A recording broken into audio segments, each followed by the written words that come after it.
कन्हैया की है यह अद्भुत कथा। भक्त के लिए जब कर दिया ऐसा अनोखा काम, अगर भक्त का प्रेम सच्चा हो तो भगवान उसके लिए नंगे पांव दौड़े आते हैं। वहीं बात जब कन्हैया की हो तो कहने की क्या। अपने भक्तों के लिए वह न जाने कितने रूप धरते हैं और कितनी ही अनगिनत लीलाएं कर चुके हैं, जिनका प्रमाण हमारे धार्मिक ग्रंथों में मिलता है। ऐसी ही एक रोचक कथा है जब कन्हैया ने अपने भक्त के लिए एक अनोखा काम किया। तो आइए जानते हैं इस बारे में विस्तार से। पौराणिक कथा के अनुसार एक बार की बात है, किसी नगर में एक राजा ने एक मंदिर बनवाया जिसमें श्री कृष्ण की एक मूर्ति भी रखवाई, लेकिन उसकी कभी पूजा नहीं की। पूजा करने के लिए मंदिर में एक पुजारी को रखा गया। पुजारी नियमित कन्हैया जी को नहलाता और बड्ढी ही श्रद्धा भाव से उनकी पूजा अर्चना करता। राजा भी रोज कान्हा जी के लिए एक फूलों की माला भेज देता था और जब वह दर्शन करने आता तो पुजारी उस माला को उतार कर राजा को पहना देता। ऐसा करते करते पुजारी की भी उम्र बीत चुकी थी। एक दिन किसी वजह से राजा नहीं आ सका तो उसने एक सेवक के हाथ मंदिर में माला पहुंचा दी और कहलवाया दिया कि आज वह मंदिर नहीं आएगा, इसलिए पुजारी उसका इंतजार ना करें।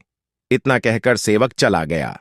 पुजारी ने हमेशा की तरह कन्हैया जी को माला पहना दी, लेकिन जब शाम हुई तो पुजारी यह सोचने लगा, माला उतार कर किसे पहनाई जाए।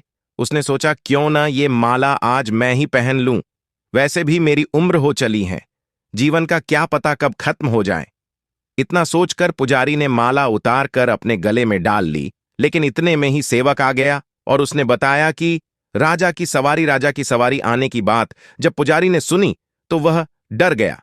उसने सोचा कि अगर राजा ने उसे देख लिया तो वह तो मरवा ही डालेंगे।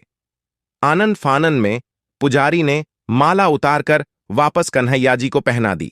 जैसे ही राजा अंदर आया तो हमेशा की ही तरह पुजारी ने माला कान्हा जी के गले से उतारकर राजा को पहना दी, लेकिन माला पर लगा सफेद बाल देखकर राजा समझ गए कि पुजारी ने यह माला स्वयं ही पहनी थी। बस फिर क्या था, राजा क्रोधित हो उठे और उन्होंने गुस्से में पुजारी से पूछा कि माला पर सफेद बाल कहां से आया। तब राजा की बात सुनकर पुजारी डर गया और बोल पडिड्डहा, ये तो कन्हैया जी का है। अब तो राजा और भी क्रोधित हो गए, क्योंकि कान्हा तो भगवान हैं और उनके बाल सफेद कैसे हो सकते हैं। इसीलिए राजा ने फरमान सुना डाला कि कल श्रृंगार के समय राजा खुद आएंगे और देखेंगे सच में ही कान्हा जी का सफेद बाल है या पुजारी झूठ बोल रहा है। उन्होंने कहा कि अगर पुजारी ने झूठ बोला होगा तो उसे फांसी दे दी जाएगी, मंदिर में पहुंचने वाली है। राजा का फरमान सुनकर पुजारी का बुरा हाल हो गया।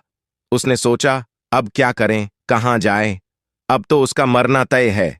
तब रोते रोते वह भगवान की शरण में पहुंचा और उनसे कहा कि हे केशव, मुझसे झूठ बोलने का अपराध तो हुआ है, लेकिन हो सके तो मुझे क्षमा कर दें और राजा से रक्षा करें।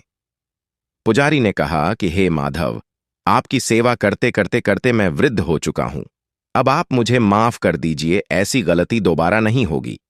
यही कहते कहते पुजारी की न जाने कब आंख लग गई और उसकी आंख तब खुली जब सुबह हो चुकी थी। उधर सुबह होते ही राजा भी आ गया और कहने लगा, आज कान्हा जी का श्रृंगार वह खुद करेगा। ऐसा कहकर जैसे ही राजा ने कान्हा जी का मुकुट उतारा तो देखा कि श्री कृष्ण के तो सारे बाल ही सफेद हैं, लेकिन राजा को फिर भी यकीन नहीं हुआ। उसे लगा कि फांसी के डर से पुजारी ने ही बालों को रंग दिया होगा। राजा ने सोचा कि क्यों न कन्हैया जी का एक बाल तोड़कर देखा जाए। इसके बाद राजा ने कान्हा जी का एक बाल तोड़ लिया, लेकिन जैसे ही बाल टूटा कन्हैया के सिर से खून की धारा बहने लगी। यह देखकर राजा भगवान के चरणों में गिरकर माफी मांगने लगा। तभी श्री कृष्ण की मूर्ति से आवाज आई, हे राजन, तुमने मुझे केवल मूर्ति मात्र ही समझा, इसलिए आज से मैं तुम्हारे लिए केवल मूर्ति मात्र ही रहूंगा। लेकिन पुजारी ने सच्चे मन और पूरी श्रद्धा से मेरी भक्ति की है, इसलिए उसकी अनन्य भक्ति को देखकर मुझे अपने बाल सफेद करने पड़े। कन्हैया जी ने कहा कि भक्ति में कभी भी संशय नहीं होना चाहिए और सच्चे भक्त की लाज तो मैं कभी जाने ही नहीं देता।